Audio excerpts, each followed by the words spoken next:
مولاي صل وسلم دائما أبدا على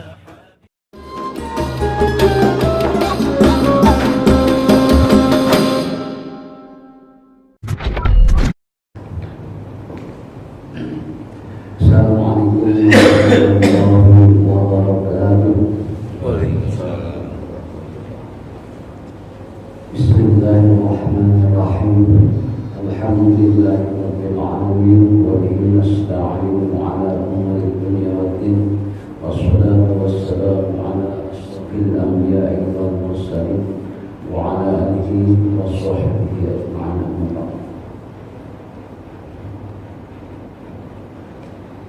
Jemaah subuh yang saya hormati, bersyukur alhamdulillah pada pagi hari ini kita bisa hadir ke Masjid Ar-Rayhan dalam rangka sholat subuh berjamaah dan sekaligus kita saling berbagi tentang berbagai hal berkaitan atau berkenaan dengan masalah fikih. Jemaah yang saya hormati, dalam mari sama-sama kita sampaikan salawat salam kepada junjungan kita Nabi Allah Muhammad sallallahu alaihi wasallam. Mudah-mudahan ketika kita senantiasa istiqamah melaksanakan sunnah-sunnahnya, kelak kita akan mendapatkan syafaatnya di hari kebangkitan nanti. Amin amin ya rabbal alamin. Jamaah subuh yang saya hormati, memang pagi ini suasananya sangat mendukung untuk tidur. Jadi enak orang tidak malas. Jadi wajar kalau yang ada cuma 7 orang atau 8 orang sama saya. Banyak yang pulang nerusin tidurnya.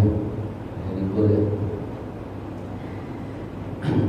Pagi ini ingin saya sampaikan sebenarnya tentang masalah sholat Jumat, karena berangkat dari keprihatinan kalau tiap sholat Jumat itu yang datang sedikit, bukannya nambah malah berkurang.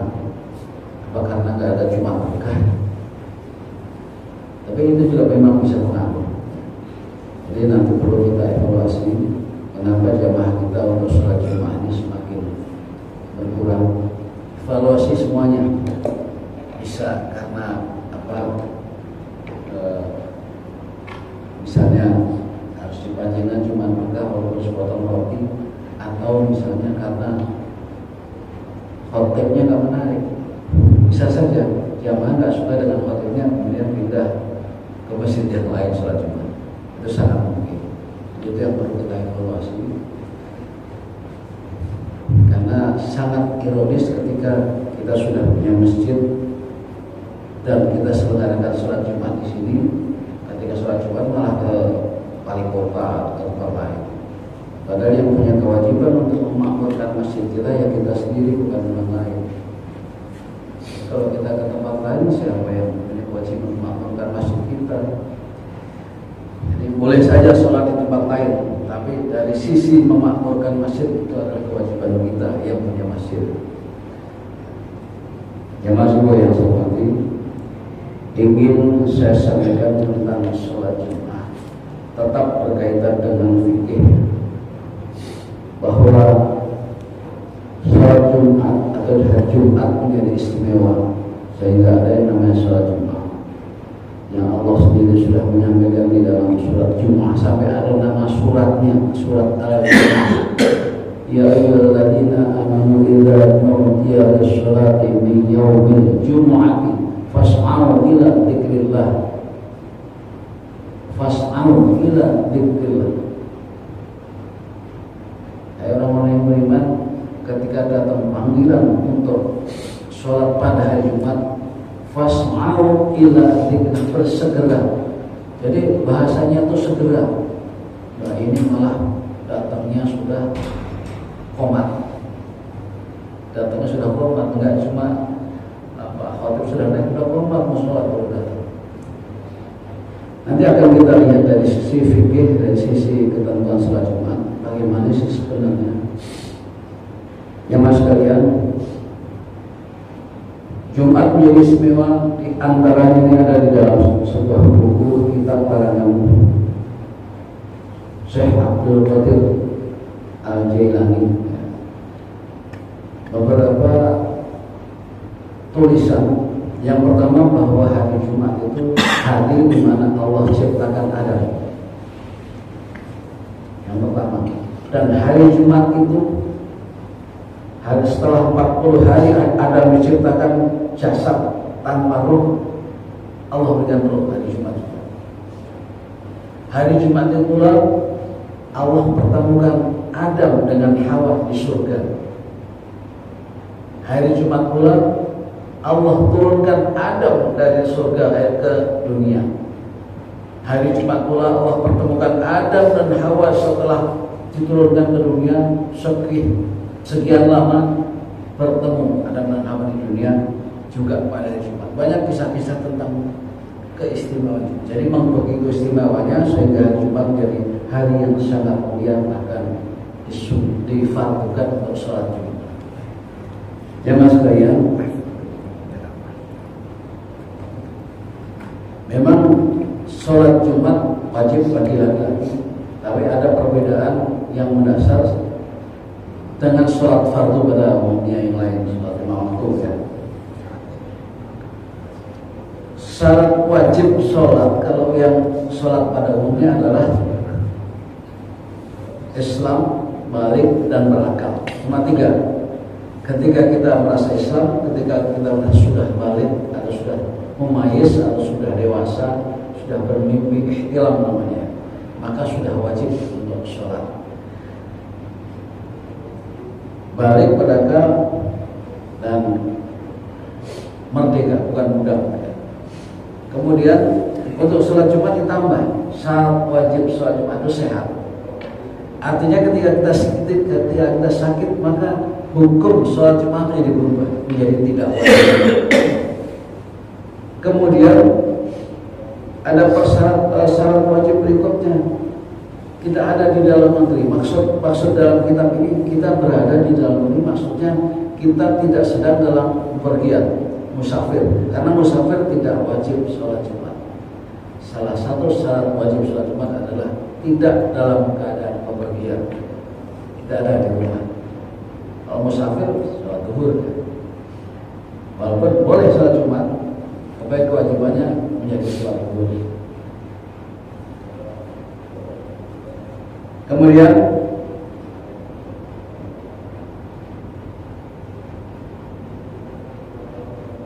perempuan tidak wajib sholat Jumat. Perempuan tidak wajib. Sudah dari Islam, balik berakal sama. Sehat tambahnya tetap di dalam negeri, artinya tidak dalam bepergian. Itu syarat wajib sholat Jumat.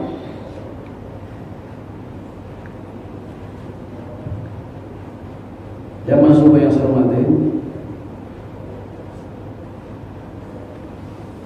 saya bacakan sebuah hadis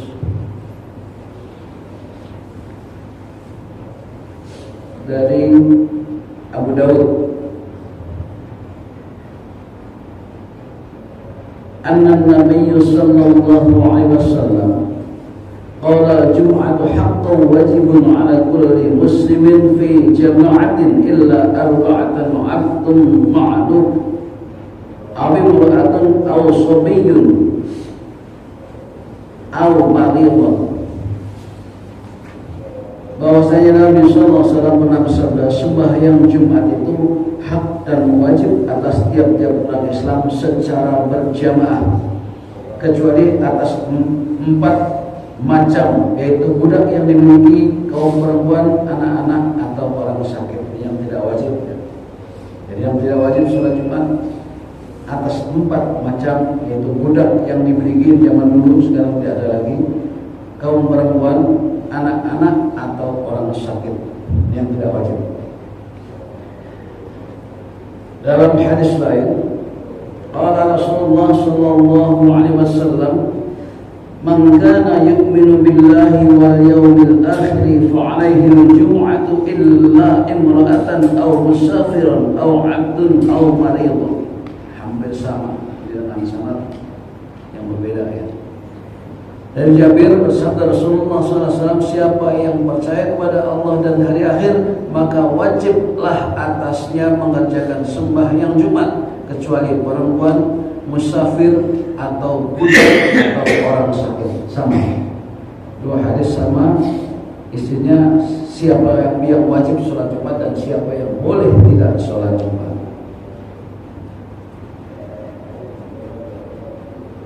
Salah satu syarat sholat Jumat itu berjamaah. Jadi walaupun banyak orang di masjid tapi sholatnya masing-masing 2 rakaat, tetap nggak sah sholat Jumat. Salah satu syarat sahnya sholat Jumat adalah berjamaah.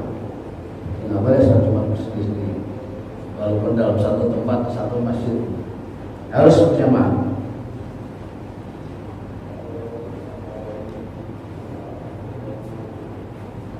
Kalau tadi syarat wajib sholat Jumat, berikutnya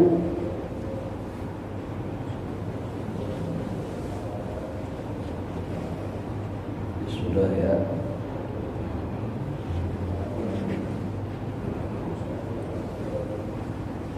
Syarat sah atau syarat sahnya mendirikan sholat Jumat, ya ada beberapa. Jadi ada ketentuan yang membuat sholat Jumat itu sah atau tidak. Yang pertama,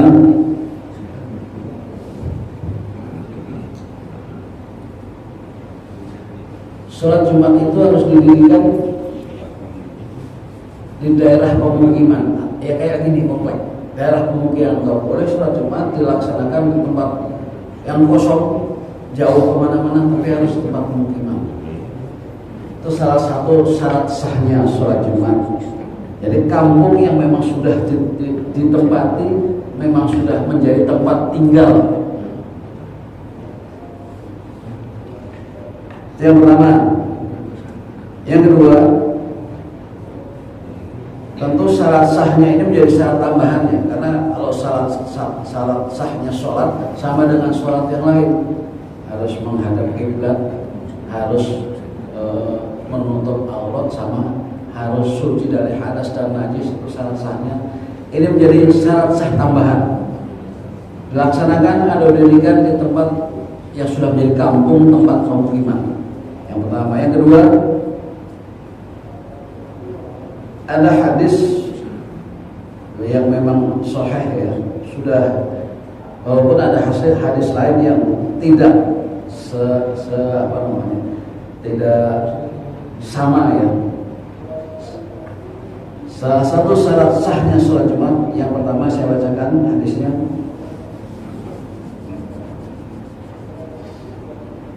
An Abdurrahman ibn Ka'bi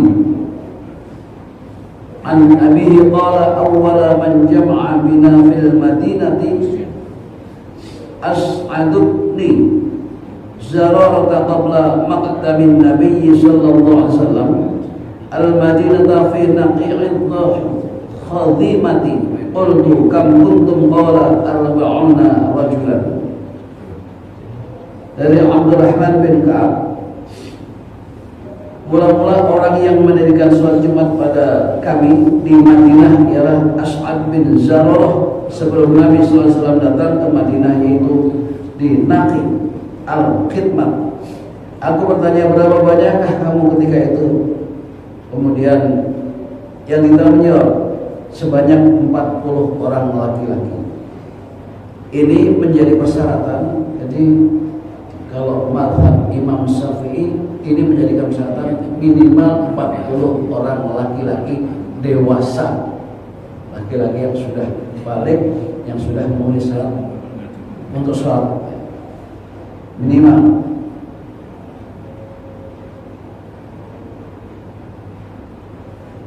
Kemudian ada hadis lain, anna Nabiy sallallahu alaihi wasallam kana yakhutubu qa'iman faja'at ayrun minasy-syami fanfatala an-nas ilaiha hatta lam yamdi illa 12 rajulan. Ini hadis yang berbeda. Dari Jabir, Nabi SAW pernah berkhutbah, berdiri lalu datang unta yang membawa makanan. Ini sebuah kisah. Jadi zaman dulu Nabi lagi khutbah, ada unta datang di luar membawa makanan. Yang lagi mendengar khutbah ini keluar, bubar. Di zaman Nabi. Datang unta yang membawa makanan dari Syam, maka kerumunan manusia pindah ke sana, pindah ke tempat unta karena bawa makanan. Hingga tidak tinggal di dalam masjid, melainkan 12 orang laki-laki. Jadi cuma tinggal 12 orang laki-laki yang di dalam masjid tempat sholat Jumat. Ini menjadi dasar bahwa sholat Jumat boleh kurang dari 40. Hadis riwayat Muslim.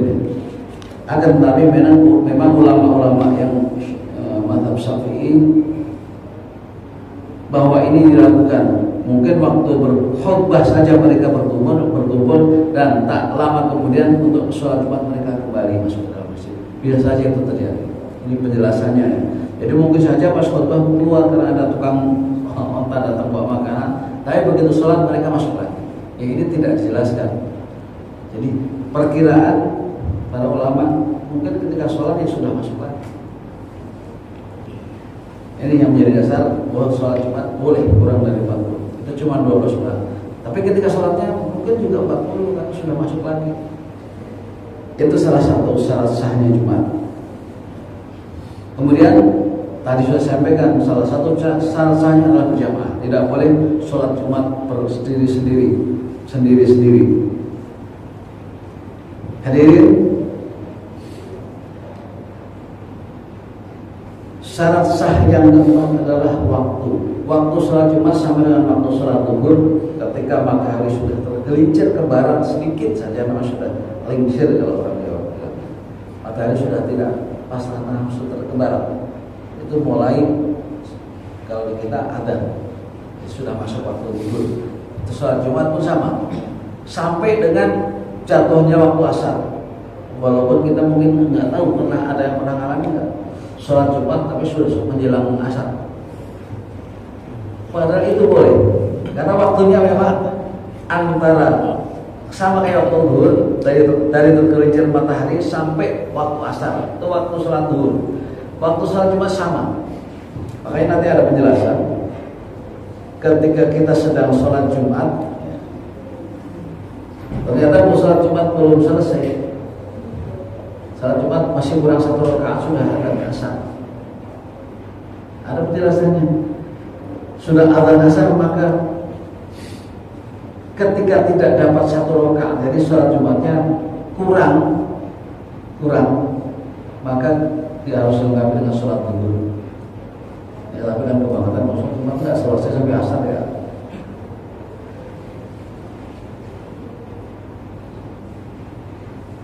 Syarat sah berikutnya, ini yang menjadi orang kadang-kadang bertanya-tanya. Sholat Jumat harus diawali dengan 2 khutbah. Ini menjadi syarat sahnya sholat Jumat. Jadi bahasanya kalau sholat Jumat nggak pakai khutbah ya nggak sah, karena ini syarat sahnya. Tapi ada hadis lain nanti bahkan ada hadis lain. Saya masbuk sholat Jumat. Saya masbuk sholat Jumat. Kalau saya masih mendapatkan rakaat terakhir, ada hadisnya. Datang ke masjid, imam sudah sholat di rakaat yang kedua, tapi saya masih dapat rakaat kedua. Jadi saya datang, imam masih berdiri atau sebelum rukuk di rakaat yang kedua, maka saya masih dapat sholat 1 rakaat. Hanya tinggal menambahkan 1 rakaat. Jadi setelah salam yang berdiri nambah 1 rakaat selesai. Alasannya apa? Masih dapat berjamaahnya. Khutbahnya sudah dilaksanakan karena berjamaah. Karena berjamaah masih dapat sholat Jumat. Tidak perlu ganti. Tapi ketika saya datang terlambat, nggak kebagian rakaat, datang sudah rukuk, sudah berdiri pada rakaat yang kedua, maka saya harus sholat zuhur bedanya.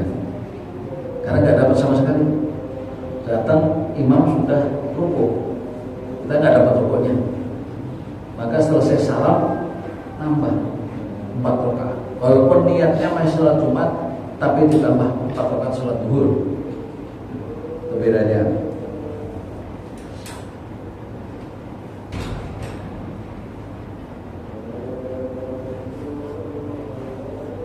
Ya. Kemudian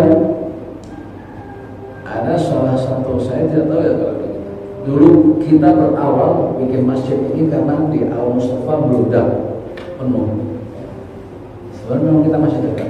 Awalnya di Al Mustafa beludak penuh, maka mereka bikin sholat Jumat di sana, kan tidak tertampung. Yang seperti ini membolehkan kita bikin sholat Jumat. Tapi ketika ada dua masjid yang satu masih cukup menampung untuk warga kita, maka nggak boleh. Kalau dipaksakan, jadi kalau dipaksakan banyak masjid satu kampung pada kosong akhirnya, maka yang dianggap sah sholat Jumatnya adalah yang takbiratul ihram pertama. Jadi sholat Jumat yang pertama dilaksanakan, ukuran takbiratul ihram itu yang sah. Jadi memang agak riskan. Dulu awalnya kita niat sholat Jumat ada sampai memang mudah, tapi sekarang masih kosong. Sekarang juga nggak penuh ya. Nih ada keenam nih. Janganlah Jumat didahului oleh takbiratul ihram sembahyang Jumat yang diadakan di kampung itu juga. Dia ada sholat Jumat di tempat lain, dia mendahului takbiratul ihram. Itu yang sah.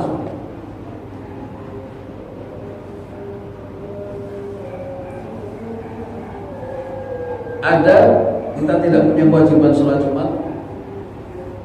Misalnya begini, di sini kan ada masjid, kita hanya dengar adzan dari jauh, tapi kita bukan warga sana. Kedengar adzan tapi jauh masjidnya, kita tidak punya kewajiban di sana. Kita bukan warga situ, jadi tidak termasuk karena ada bahasa, mungkin ada bahasa domisili. Sholat Jumat itu diwajibkan orang yang berdomisili, memang tinggal di sini, bukan pemukim. Pemukim tidak wajib. Pemukim itu hanya misalnya orang nyantri pondok pesantren, itu mukim namanya. Tidak wajib sholat Jumat. Tapi ketika dia sholat Jumat, maka gugur pula zuhurnya. Saya sholat Jumat karena saya pendatang di sini, sah sholat Jumatnya. Dan gugur kewajiban zuhurnya kan. Jadi tidak wajib, tapi tetap menggugurkan sholat zuhurnya. Itu mungkin. Domisili harus. Memang domisili itu tinggal di sini, nggak pernah punya niat mau kemana-mana, nggak pernah niat mau pindah misalnya. Tapi kalau mungkin sifatnya sementara, kalau mungkin di sini.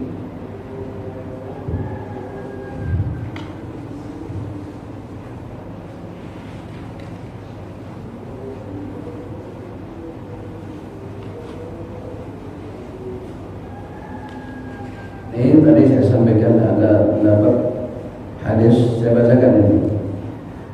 An-Nabiy sallallahu alaihi wasallam qala man ataraka min al-jum'ati raka'atan falyusalli ilaiha ukhra fa'in atarakahu julusan sallallahu dhuhra arba'ah. Dari Abu Hurairah, Nabi sallallahu alaihi wasallam pernah berkata, siapa yang memperoleh satu rakaat di sembahyang Jumat, maka hendaklah ia sembahyangkan ditambahnya dengan rakaat yang lain.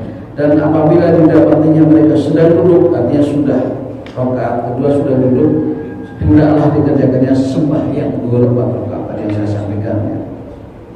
Hadis Daruqutni Sahih. Jamaah yang saya hormati, itu tentang syarat sahnya sholat Jumat. Kemudian kaitannya dengan syarat sahnya karena harus didahului khutbah 2 khutbah, harus 2 khutbah ya. Khutbahnya sendiri ada syarat-syaratnya, jadi enggak asal di podium ceramah tidak, tapi ada persyaratan yang harus dipenuhi. Kalau syarat ini tidak penuhi, khutbah bisa menjadi tidak sah. Khutbahnya tidak sah, maka sholat Jumatnya juga tidak sah.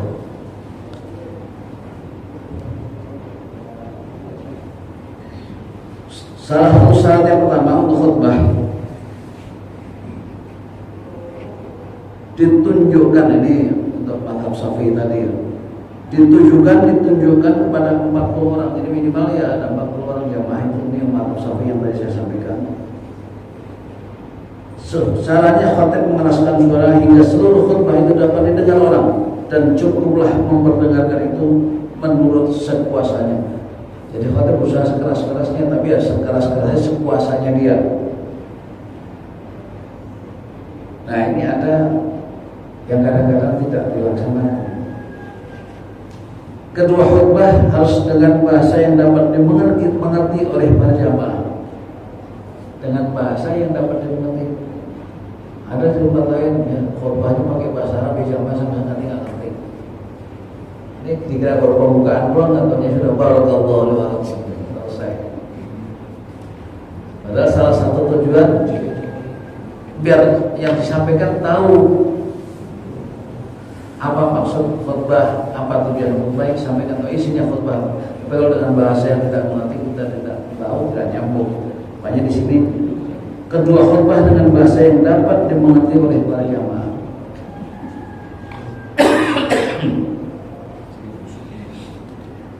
Yang ketiga, khatib harus berdiri, nggak sampai duduk. Khatib berdiri. Yang keempat, ada batas duduk di antara dua khutbah. Jadi duduk di antara dua khutbah ini menjadi syarat sahnya. Cuma duduknya nggak boleh lama-lama, sekedar perantara duduk.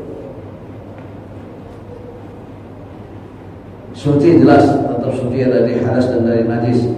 Menutup aurat jelas, ini salah satunya.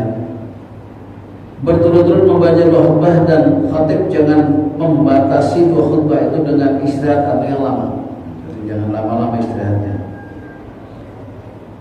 Ini ada hadis anna Rasulullah sallallahu alaihi wasallam kana yakhutubu qa'iman, berdiri, thumma yasjud, thumma yaqumu wa yakhutubu qa'iman.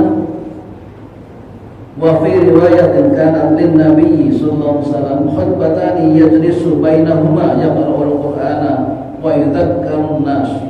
Dari Jabir bahwasanya Rasulullah sallallahu alaihi wasallam ia membaca khutbah secara berdiri, kemudian ia duduk, kemudian ia berdiri, lalu membaca khutbah secara berdiri. Dan pada satu riwayat Nabi SAW dua khutbah ia duduk, antara keduanya dibacanya ayat Al-Quran dan ia beri manusia peringatan. Ya.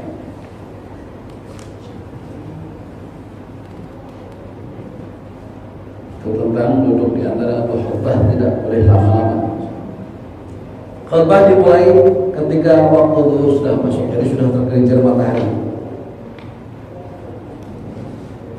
Itu beberapa tentang syarat sahnya. Khutbah ada syarat sahnya tadi, tapi ada juga khutbah rukunnya. Rukun ini nggak boleh ketinggalan. Jemaah sekalian, nanti di calon hati harus paham tentang rukun. Rukun khutbah yang pertama ada bacaan memuji Allah, alhamdulillah atau alhamdulillahirabbil alamin, minimal ada puji-pujian, itu wajib. Jadi rukun khutbah yang pertama ada puji-pujian, alhamdulillah atau alhamdulillahirabbil alamin. Ada sebuah hadis dari Nabi SAW telah membaca khutbah di hari Jumat lalu ia memuji Allah dan menyanjungnya. Dia Muslim, ya. Khataba yawma Jum'ati fa hamidallahi wa athna alaihi, memuji Allah. Yang pertama alhamdulillah atau memuji-pujian. Yang kedua salawat sekurang-kurangnya, wassalatu ala Rasulillah, sekurang-kurangnya salawat. Allahumma sholli ala Muhammad wa ala Muhammad, dan seterusnya. Minimal di sini wassalatu ala Rasul, minimal sholawat. Ini menjadi rukun, harus ada sholawat.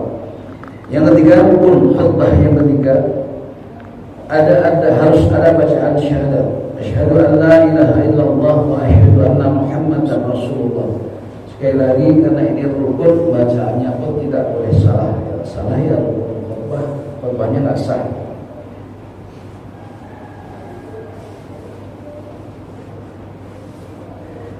Pernah saya sampaikan, baca syahadat saja bisa salah. Asyhadu an la ilaha illallah wa asyhadu anna Muhammadan, yang bukan adzan, wa asyhadu anna Muhammadan, bukan Muhammadun, Muhammadar Rasulullah. Muhammadan karena ada anna, jadi ada anna ini harfu nasbin. Wa asyhadu anna Muhammadan. Kata bahasa Arab, kalau kata-kata yang dimulai dengan anna, jadi an lam idzan kai dalam bab anna lam idzan kai, itu belakangnya harus nasab. Annallaha, ya. Anna Muhammadan, termasuk inna sama innallah, bukan innallah, anna Muhammadar Rasulullah. Boleh asyhadu anna Muhammadur Rasulullah, salah, Muhammadan. Jadi syahadat menjadi rukun.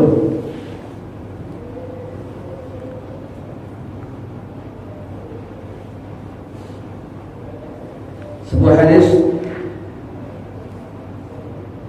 saya bacakan. Berfirman Allah Ta'ala, telah aku jadikan umatku yang tidak boleh atau tidak sah khutbah bagi mereka kecuali mereka mengaku bahwa engkau umatku, engkau hambaku dan rasulku. Kata Allah di dalam hadis, di sholat Jumat tidak sah kecuali ada mengakui syahadat tadi, mengakui adalah hamba dan rasulku, ya.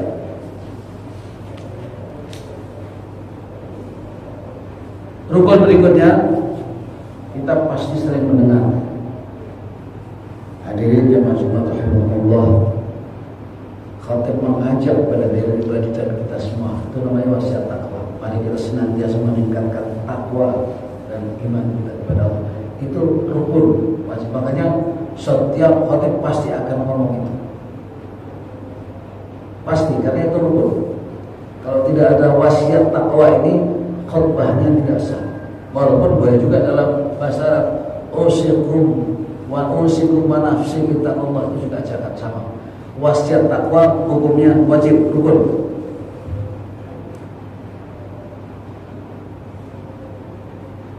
Walaupun di ayat yang sudah ada, ya ayyuhalladzina amanu taqullaha haqqa tuqatih, itu juga ajakan wasiat takwa. Atii'u Allah wa atii'ur Rasul, sama, itu juga ajakan, itu rukun.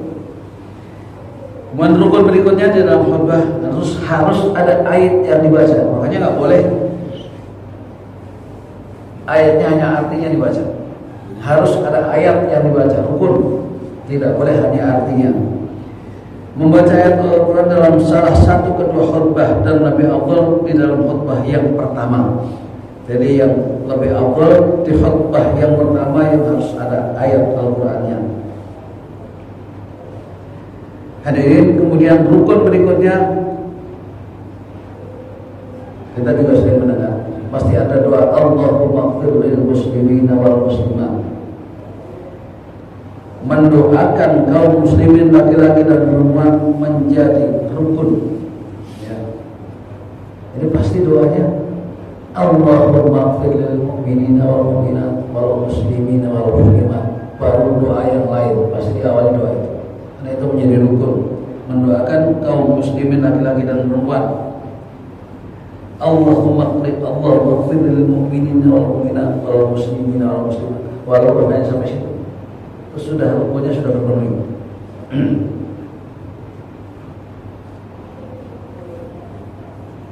Yang masuk yang saya hormati,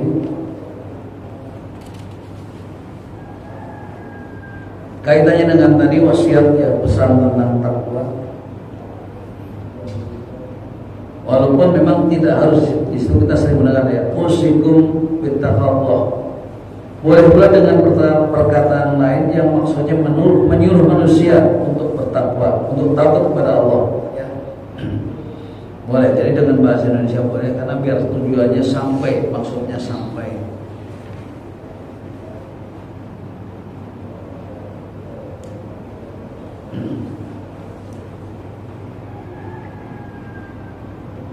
Itu beberapa hal tentang rukun, tentang syarat sahnya, tentang syarat wajib sholat Jumat. Yang lain sunnah, misalnya ada khatib harus berpegang pada tongkat, kita ada tongkat. Sunnah, tidak wajib, nggak pegang juga, ya.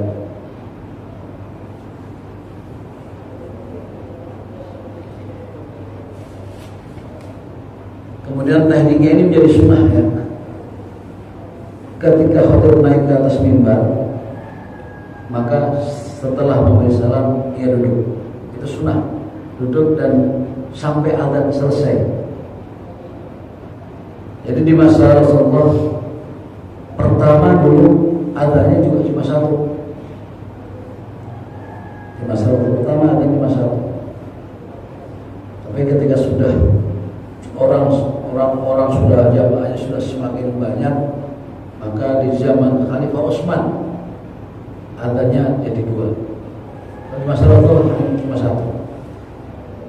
Zaman Khalifah Utsman karena adzan dua itu dimaksudkan yang satu kasih tahu bahwa sudah masuk waktu zuhur.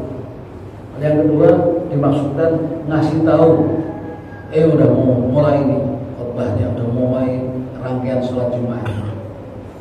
Nah, jadi memang zaman Rasulullah sampai dengan Khalifah Abu Bakar, baru Utsman yang melaksanakan dua adzan ya. Jemaah sekalian, di antara sunnah yang lain, bahwa khutbah ini harus lebih pendek dari sholatnya. Jadi mestinya sholatnya panjang, khutbahnya pendek. Kita masih pendek semua. Pendek semua. Pendek softnya. Pendek semua. Ini mestinya yang disyariatkan khutbahnya pendek, sholatnya yang panjang. Jadi bacanya yang panjang. Tetapi itu sunnah ya.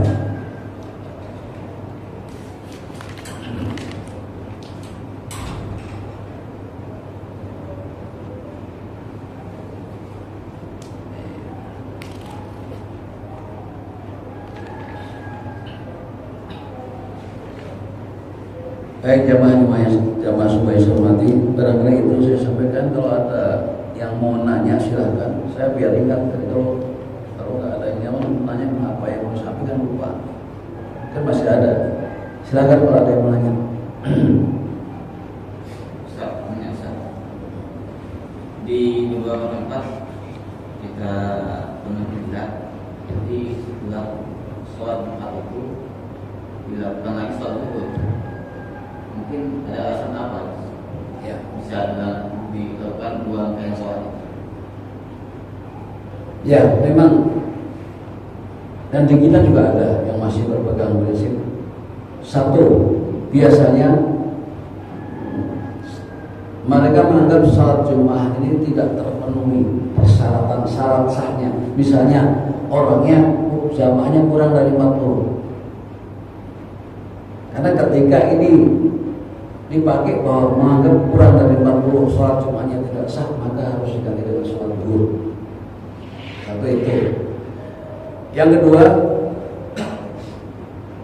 secara pribadi kalau secara umum sepakat sudah Jumatnya kan nggak ada 40, kita sama-sama sholat zuhur secara umum.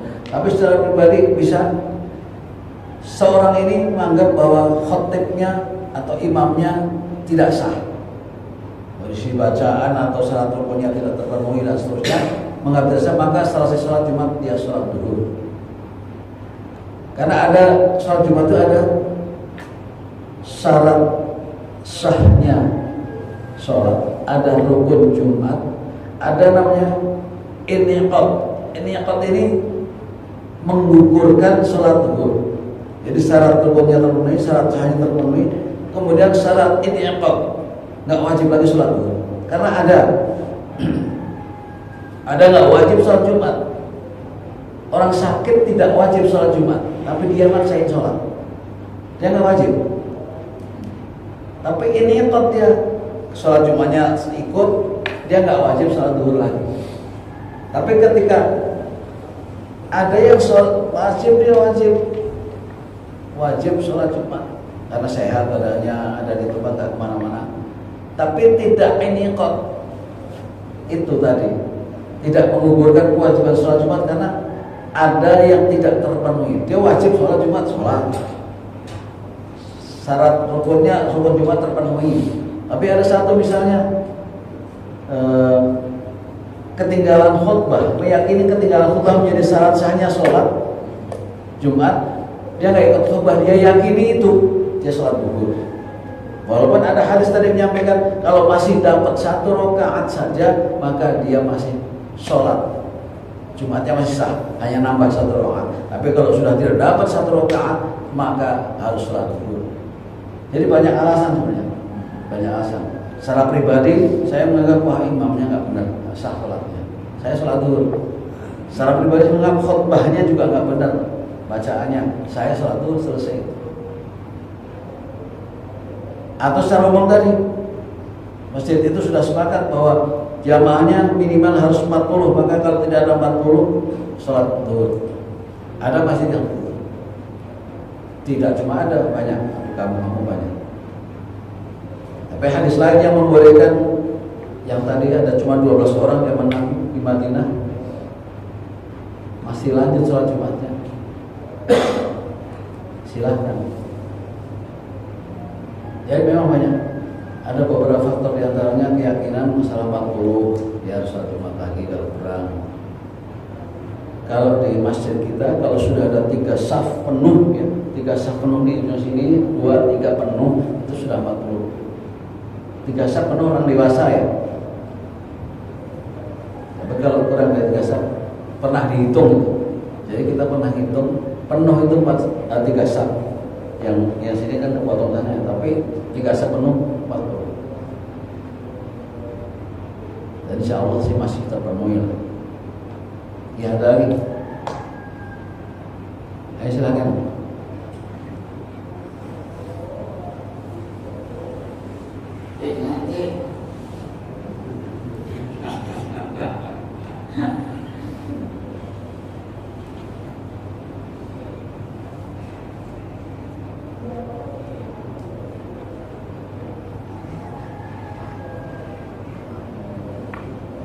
Jadi ketika kita sedang jalan-jalan di tempat lain, bukan di rumah, bukan di sini, kayak kalau yang tadi saya sampaikan bahwa salah satu syarat wajib sholat Jumat adalah bermukim. Bermukim di sini 2 maksudnya. Artinya berdomisili, tinggal di sini itu salah satu syarat wajib. Jadi kalau kita tidak sedang ada di sini, maka tidak wajib. Sedang pergi, sedang ke Bogor, itu nggak wajib dalam bepergian. Bedanya, makanya kalau orang yang pegang teguh ini, dia tidak wajib sholat Jumat. Tamu di sini statusnya tamu, dia dari Jawa ke sini, dia tidak wajib sholat Jumat. Tapi ketika dia sholat Jumat, maka inqab, gugur kewajibannya sholat duhurnya, walaupun dia tidak wajib. Itu beda Jumat ya. Dari kampung sholat Jumat di sini, sholat Jumat di sini mau syarat, jamaah cukup segala macam, dia sholat. Sebenarnya dia tidak wajib sholat Jumat, karena dia musafir ya, dalam keadaan berpergian. Tapi ketika dia melaksanakan sholat Jumat di sini, maka gugur kewajiban sholat duhur, nggak perlu sholat duhur karena itu yang namanya inqab. Inqab itu apa namanya? Kalau bahasa itu baiat sebenarnya, tapi itu menjadi batas. Di sini batas menggugurkan kewajiban gugur. Nggak wajib sholatnya. Tapi ketika sholat gugur kewajiban gugur. Tapi ada yang wajib sholat, Jumat wajib, tapi tetap harus nambah sholat duhur atau mengganti karena tidak menggugurkan kewajiban tadi. Berarti kalau perbedaan sholat jamak qasar dengan sholat ada perbedaan jawabnya nggak sih? Jadi jamak qasar ini jamak atau jamak aktif sama sholat Jumat itu ada perbedaan jawabnya nggak untuk laksana sholatnya itu? Kalau sholat Jumat tidak ada. Karena kaitannya wajib itu ketika dia domisili, bahkan tidak hanya bepergian. Dia memang tinggal di sini, dia memang rumahnya di sini, nggak pengen kemana-mana. Sholat Jumat salah satu syarat wajibnya harus penuhi. Berbeda dengan jamak qasar harus ada jarak. Ya. Ada jarak. Misalnya mau qasar harus ada jarak. Ada batas jarak tertentu, cuma tidak.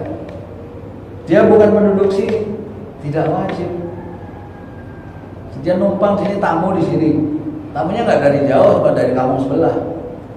Karena salah satu syarat sahnya mendirikan sholat Jumat adalah di kampung pemukiman yang ada di situ. Bahkan kalau sekarang ya mungkin banyak kali masjid, satu kampung bisa beberapa masjid, makanya ada ketentuan tadi.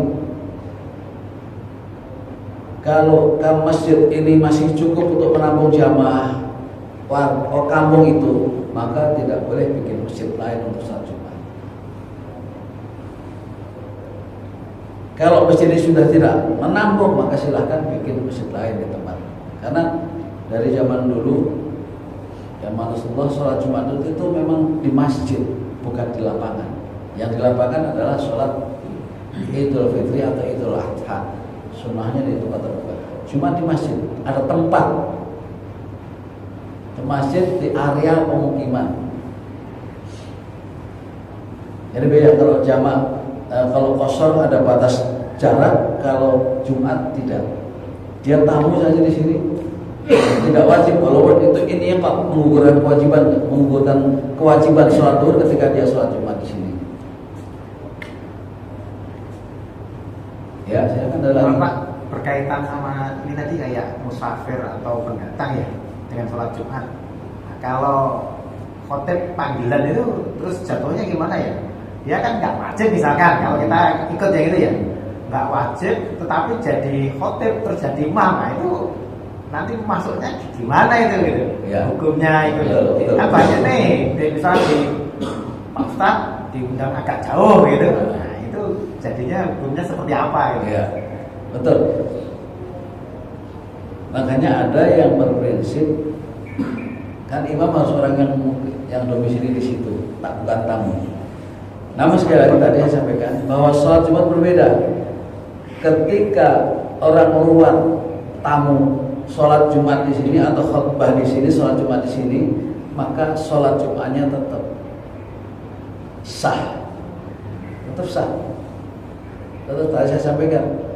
Jadi tetap sah dan sebenarnya dia tidak wajib, tapi sah dan menggugurkan kewajiban sholat zuhurnya. Jadi boleh-boleh saja karena memang hanya dia tidak wajib. Ya karena undang itu dia wajibnya karena diundang. Kewajibnya karena diundang. Tapi dia tidak wajib sholat cuma di sini karena undangan. Tapi sah dan menggugurkan namanya ini qad tadi tetap dia sah punya apa? Jadi tidak bisa melaksanakan sholat zuhur lagi. Sah, nggak masalah itu. Batas ini qadnya juga terpenuhi. Dia menggugurkan kewajiban zuhurnya. Boleh. Itu bedanya Jumat.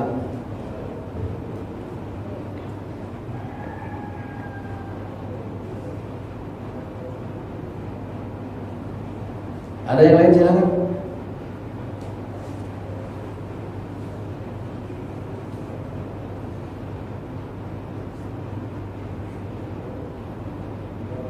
Ini tadi saya sampaikan nih.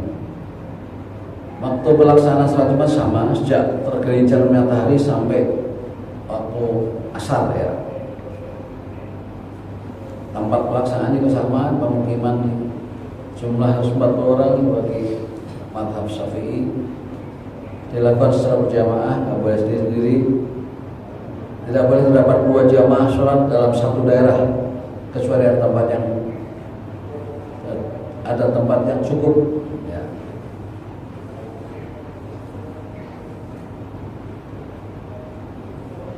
Ini di sini ada syarat ini qad, yaitu syarat yang menentukan sholat Jumat tersebut dapat menggugurkan kewajiban sholat zuhur. Silakan, masih ada beberapa menit kalau ada yang ditanyakan. Pak Joko? Nanya apa?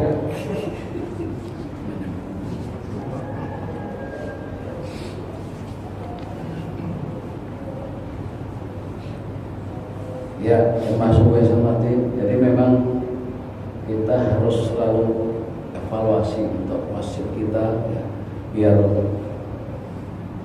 jamaah merasa nyaman, biar jamaah merasa enak sholat Jumat di sini, biar jamaah kita semakin banyak.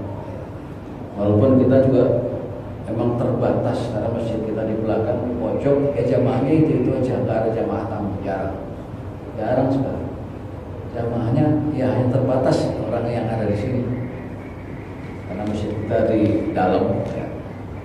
Tapi itu saja yang memang yang harus kita selalu tidak usah kita sampaikan, kita bina biar tetap sholat Jumat di sini ya.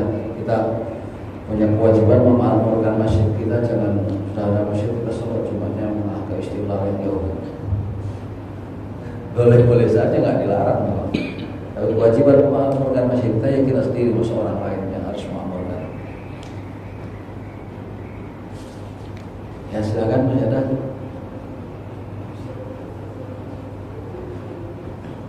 Ya, udah pas. Cukup ya. Baik jamaah semua yang hormati, demikian yang dapat saya sampaikan pagi ini. Sudah suruh waktunya suruh. Mudah-mudahan apa yang saya sampaikan dan kita bahas sama-sama menjadi bekal tambahan untuk sholat Jumat kita lebih baik lagi, lebih sempurna, dan ya betul-betul sampai khutbahnya pun yang bisa didengerin, nggak sekedar mengukurkan kewajiban atau syarat sah sholat saja, tapi khutbahnya pun bisa didengerin, ada isinya lah. Terima kasih sekali lagi, mohon maaf atas segala kekurangan. Wallahul muwaffiq ila aqwamit thoriq. Assalamualaikum warahmatullahi wabarakatuh.